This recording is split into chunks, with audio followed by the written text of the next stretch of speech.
everybody, my name is Leslie.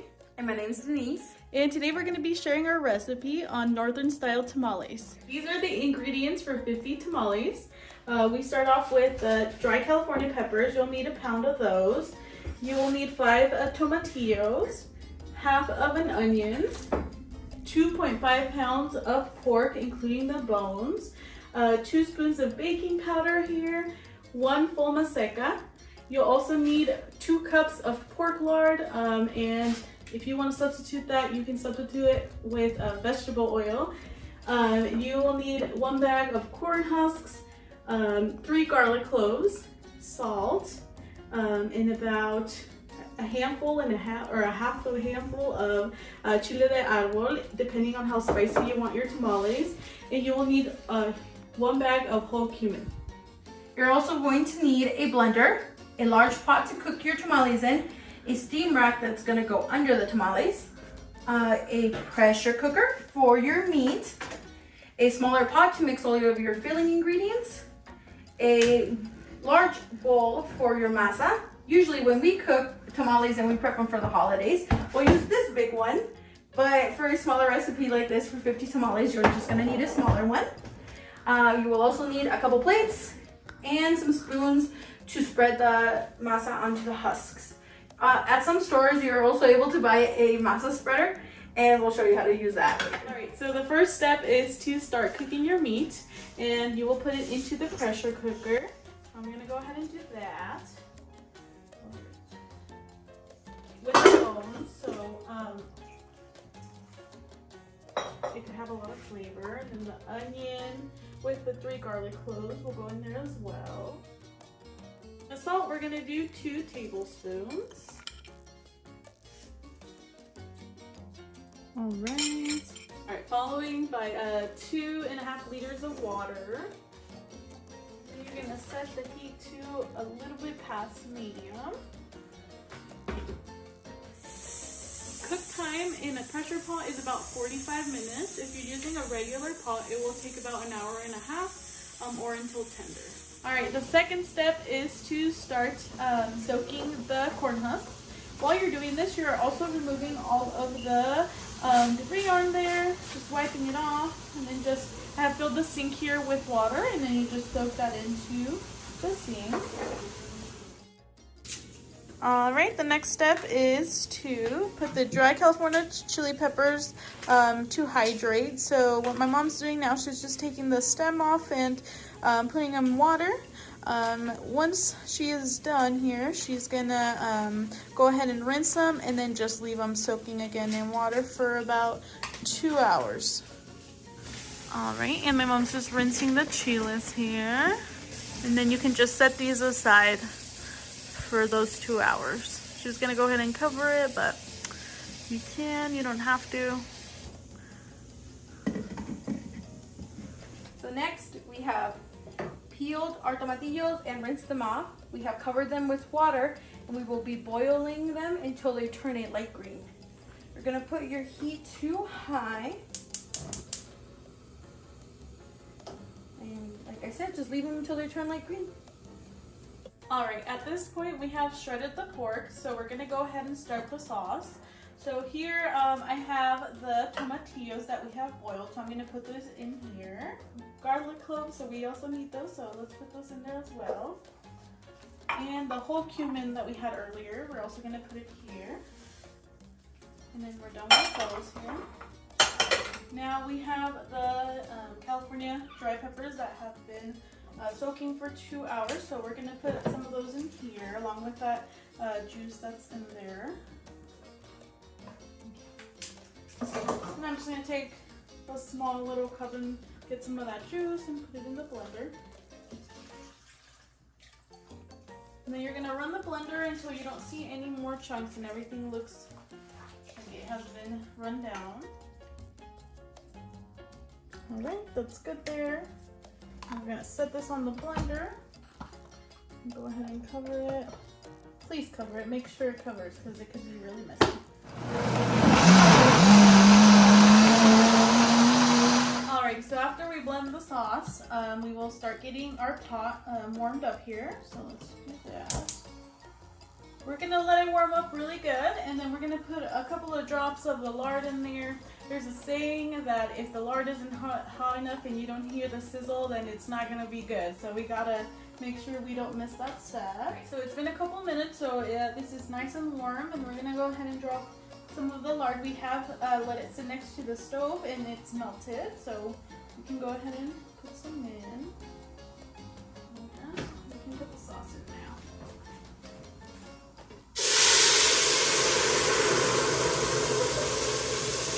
All right, and that was that sound. So I'm just gonna mix it a little bit, and then we're gonna go ahead and blend more.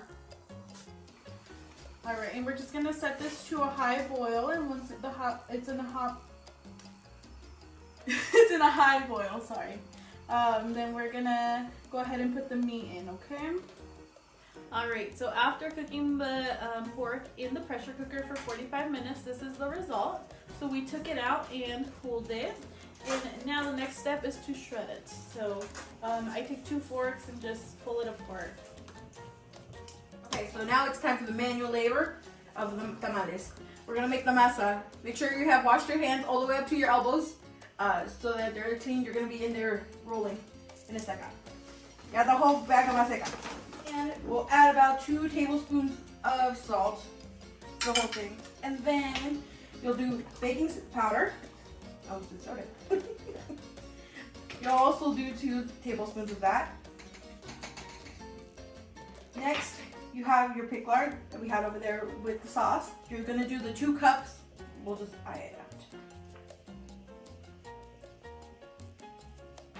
Okay, next, the broth that came from cooking the pork, we're gonna be adding it instead of water. If you do want a vegan option, you can go without the lard, and that was replacing with the vegetable oil. And instead of the pork broth, you'll do water. But just grab, just pour in about a liter of it. And then the only way to make masa, at least how we know it, there's no machines in this. This is just your hands, and you're gonna start mixing that stuff up. With both hands? With both hands.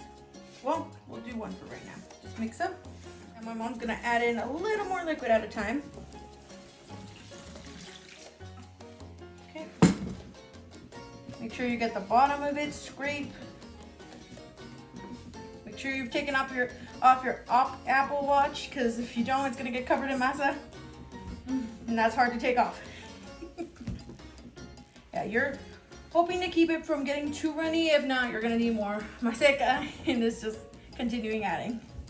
Yeah, see, it's sticky, so even moving it around becomes a little bit harder. You can see that you can pick up the bowl a little bit. Okay, so now that we're done with the masa, it should be smooth, soft. It shouldn't be like hard to move around too much. A little bit like a Play-Doh, a little bit softer than Play-Doh. It should be sticky to itself. So like if I go here, it shouldn't be sticky, see? But it should be sticky to itself. So that's gonna be one thing. So it's all over your hands. It's a little bit hard to take off. You just gotta scrape it off. So now after that arm workout, we're mixing all of the ingredients for the masa. We're gonna put it onto a plate. Usually we'll move it away from the bowl just so it's easier for spreading onto the corn husk. Depending on how many people are gonna help you put the masa onto the corn husk. So for us, it's gonna be 3 plates.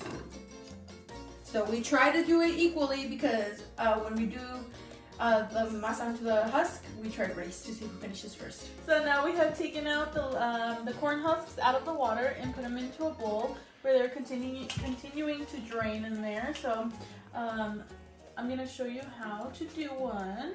So a lot of people don't know this, but the corn husk has a really soft side and then a really bumpy side. The side you want to put the masa on is the really soft side, okay? So you're gonna feel it right away. This is the right one. So you're gonna put the corn husk on your palm, downside or straight side down, and you're gonna grab some masa, about that much. Put it right in the middle, and then you're gonna use the back of your spoon and start spreading that.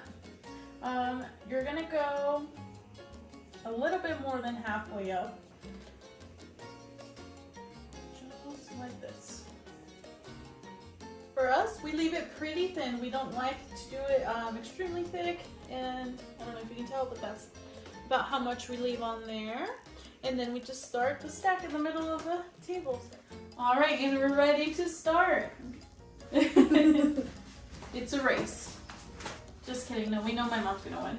2 hours later. All right, so as you can see, this is has come to a high boil, so we're gonna put in the pork. All right, and then we'll just put that in here. All right, we need to turn it down a little bit. Mix that in. And be careful because this is gonna boil a lot. All right, and we're gonna make sure everything is nice and mixed in here. When it goes into a boil again, that's when you can check for salt. And then you can do salt depending on how much you want to add in or not. Now we're gonna place the steam rack in the big pot and set it down. All right, so that's all set. You're gonna take a long piece of aluminum foil and you're gonna fold it in half, twist it in half, fold it in half, and then you're gonna make a circle, or a ball. Put that in a ball, like that, and you're gonna set it right in the middle of the pot, so like right here, so we can start setting those tamales upwards. So we'll take a nice and big one here. And you will get a spoon that has the holes in it, so it takes out all the liquid out of the meat. And go like that. Then you're gonna choose one side, so I'm gonna choose this side here. Then we're gonna place the filling right here, just like that. Now what you're gonna do is you're gonna start rolling and putting this way, flipping it this way. Okay, once you have it all rolled up, you're gonna fold the end, just like that. And that's your first tamale. Now we will set it in the big pan, and we will angle it up. So put the flap down and the opening up.